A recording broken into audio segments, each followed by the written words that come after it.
Haven National Laboratory in Upton, New York. The preceding signal was a test of the Know All Hazards radio public warning system on station Quo 35 from New York City.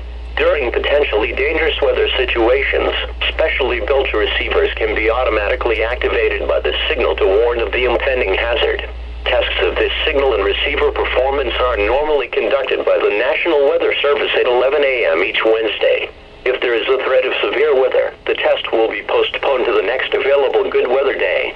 Reception of this broadcast, and especially the warning alarm, will vary at any given location.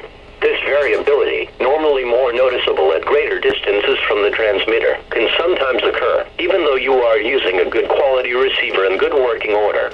To provide the most consistent and dependable warning service possible, the warning alarm will be activated for hazardous watches and warnings for the following counties in Southeast New York: Bronx, Kings, Nassau, New York, Orange, Putnam, Queens, Richmond, Rockland, Suffolk, and Westchester in northern and central New Jersey, Bergen, Essex, Hudson, Hunterdon, Middlesex, Monmouth, Morris, Passaic, Somerset, Sussex, Union, and Warren, and in southwest Connecticut, Fairfield.